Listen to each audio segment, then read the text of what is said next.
সমুদ্রের পাড়ে ছিল এক ছোট্ট শহর। সেখানেই বাস করত গোপাল নামে এক দরিদ্র মাছওয়ালা। সারাদিন সমুদ্রের বুকে মাছ ধরে যা মাছ পেত তা সন্ধ্যায় বাজারে বিক্রি করেই চলতো তার সংসার। গোপালের পরিবারে ছিল তার বৃদ্ধ মা আর ছোট্ট মেয়ে ছুটকি। ওর স্ত্রী ওকে ছেড়ে চলে গিয়েছিল ছুটকির জন্মের ঠিক পরেই। গোপালের জীবন খুব কষ্টের ছিল। মা প্রায় অসুস্থ থাকতেন আর ছোট ছুটকি ঘরে একাই খেলা করত। হঠাৎ একদিন মায়ের শরীর খুব খারাপ হয়ে পড়লো। ডাক্তার বললেন এখনই অপারেশন না করলে তাকে বাঁচানো যাবে না। গোপালের কাছে কোনো টাকা ছিল না, ও একেবারেই ভেঙে পড়লো। পরের দিন সকালে গোপাল যখন হতাশ মনে সমুদ্রে বড়শি ফেললো, হঠাৎ অনুভব করলো বড়শিতে ভারী কিছু একটা আটকে গেছে। বড়শি জোরে টেনে তুলতেই দেখলো একটি চকচকে সোনালী চিরাগ। গোপাল অবাক হয়ে ভাবলো এবং সে চিরাগটিকে অনেকক্ষণ ধরে দেখলো। তারপর সে বলল, আরে এটা কি রে বাবা?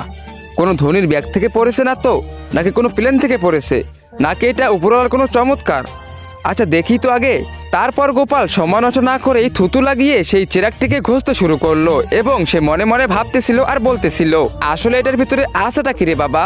এমনি আমার অনেক সময় নষ্ট হয়েছে, দামি কিছু না দিলেও অন্তত একটা মাছ দিস, তাহলে আমার সময়টা নষ্ট হবে না। আর তখনই চিরাগটি চকচক করে উঠলো, চারিদিকে তুফান উঠলো, সমুদ্রের ঢেউ যেন জোরে জোরে উতলে উঠলো। আর তখনই সেই চিরাগ থেকে বেরিয়ে আসলো এক চকচকে ইচ্ছে পূরণকারী জিন। তখন জিন বলল, আমি হলাম ইচ্ছে পূরণকারী চিরাগের সেবক। এটা শুনতেই গোপাল অবাক হয়ে বলল, আরে বাবা, আমি তো ছোটবেলায় এই জিনের গল্প শুনেছিলাম। গাইস, এরপর কি হতে চলেছে তোমরা সেটা দেখতে পারবে পার্ট 2 তে। পার্ট 2 দেখতে চাইলে ভিডিওতে লাইক করে চ্যানেলটিকে সাবস্ক্রাইব করে দাও আর ফলো করে দাও। অবশ্যই কমেন্ট বক্সে কমেন্ট করো পার্ট 2।